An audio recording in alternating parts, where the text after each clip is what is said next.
여기 남자분들도 군대 다 다녀오셨겠지만 여러분들이 군대 생활하실 때의 기자의 질문에 대해서 단호하게 하셨을 거야. 이제는 야 이제 우리가 원고 그 조선일보의 그더 젊은 우리 젊은이들이 많은.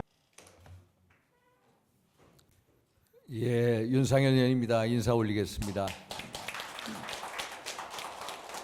우리 대한민국 미래, 우리 핵이 답이다. 안보의 미래. 동북아 외교안보 포럼 우리 최지영 이사장 아주 당차신 분입니다.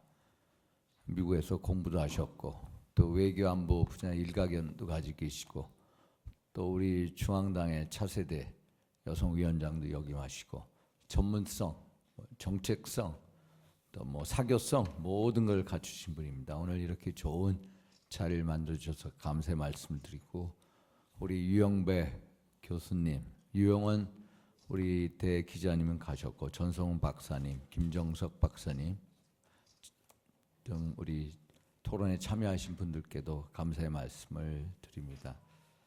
사실 이 핵 문제에 대해서 저도 여러 의견을 듣고 있습니다.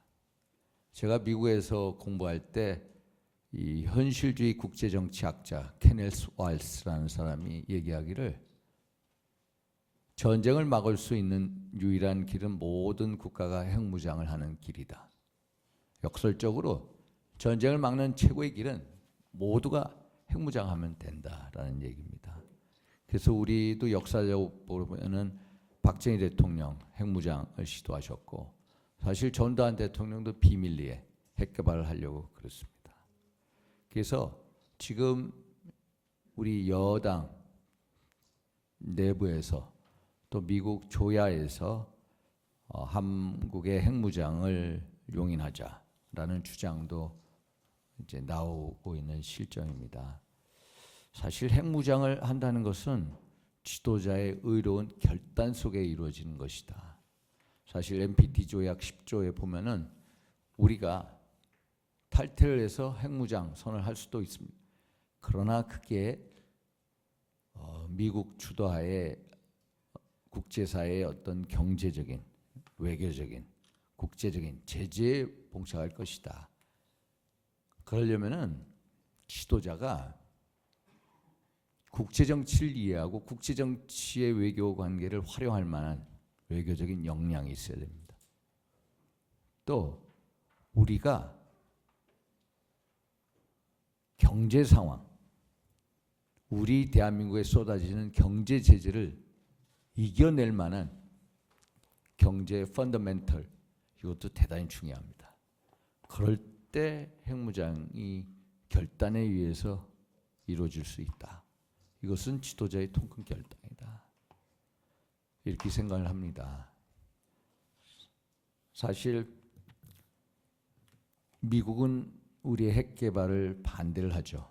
재작년에 워싱턴 포스트의 다트머스 대학의 데니엘 프레스, 제니퍼 린드 두 부부 교수가 핵무장 허용하자라고 그랬고 최근에 로버트 아이온 미 국무부 핵 비확산 차관보고를 했죠. 그 사람도 핵무장은 한국의 자주적 선택에 달려있다. 그런데 조선일보에서는 자주적 선택을 강조했는데 그 사람의 얘기를 다 들어보면은 하지 말라는 얘기입니다. 솔직히. 그런데 조선일보는 난 참 이해가 안 돼. 제가 아무리 읽어도 핵무장 하지 말라는 얘기인데 핵무장이 가능하다는 식으로 해석해. 사실 한국의 자주적 선택은 맞습니다. 그러나 한미관계의 악영향을 고려해야 된다. 이런 얘기를 했거든요. 또 로버트 아이온 얘기를 보면은 한국의 시큐리티 딜레마, 안보 딜레마 어려움이 있다. 그럼 그 누구도 풀어줄 수 없다. 해결할 수 없다. 이런 식으로 부정적으로 얘기했는데 조선일보는 자적 선택권 그 부분의 방점을 받아서 핵무장이 가능하다라는 식으로 했는데 사실 이런 핵무장 여론이 등비되는 것은 비등한 것은 저는 우리 대한민국의 외교 안보 환경을 위해서 유익하다. 대통령의 결단이나 미국에 대한 어떤 이 대북 확장 억제적인 측면에 있어서 우리의 협상력을 강화시킬 수 있기 때문에 훨씬 더 유익하다라는 긍정적인 생각을 하고 있습니다. 일부 미국에 보면 우드로 윌슨 센터의 수미 테리 아시아 연구소장, 아시아 국장이죠. 그리고 에드윈 풀러 박사가 전술 핵무기를 다시 배치하자. 전성 박사님 그걸 주장하시죠. 그런데 헤리티지 재단의 부스 클링거 같은 경우에는 전술 핵무기 배치가 군사적인 실효성이 없다라고 얘기합니다. 그래서 왜 군사적 실효성이 없다라고 그러냐? 전술 핵을 갖다 놓더라도 그게 오산이나 평택 공군기지에 오는데 그 B-61 맞습니까? 그 전술 핵 폭탄은 공대지 미사일로 북한을 때려야 된답니다. 그러면 이 F-15든 16이든 F-35든 공중에 떠 있으면서 때려야 되는데 군사적 실효성이 없다는 얘기는 북한이 일단 우리를 공격하게 되면은 B-61 이런 거에 대해서 금방 오산이나 평택 공군기지를 3분에서 5분을 치기 때문에 실효성이 없다 이런 식의 주장을 하고 있고 일단 미국 정부는 전술핵 무기 재배치에 대해서 부정적이고 심지어 구함에도 미국의 전술핵 무기가 없습니다.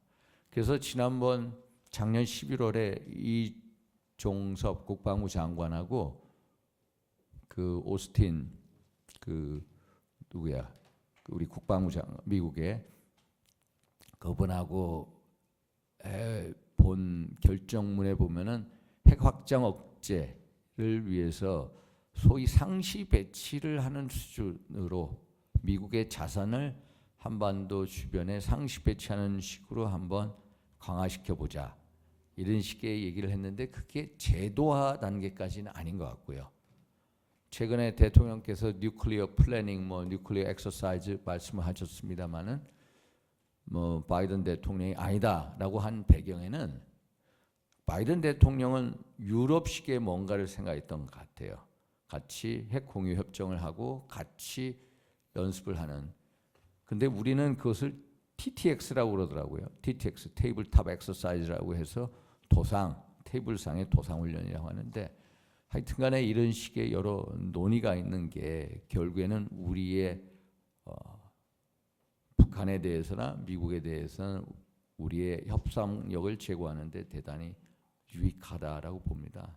저는 박근혜 정부 때부터 항상 주장해 왔던 게 한반도 영해 바깥에 우리가 한반도 비핵화선을 깬다는 그런 불명예를 신경을 쓴다면은 아예 한반도 영해 바깥에다가 미국의 핵 미사일이 탑재된 잠수함을 배치하는 게 어떠냐 제도화적으로. 그래서 한국과 미국의 대통령이 그거에 대해서 서로 의견을 나누는 거 그게 훨씬 더 현실적인 방안이 되지 않겠느냐라는 의견도 제시했는데 하여튼 여러 전문가 분들께서 좋은 의견 제시하셔서 우리 동북아 외교안보 포럼 첫 세미나가 결실 있는 유익한 세미나가 되기를 기원을 드립니다. 고맙습니다.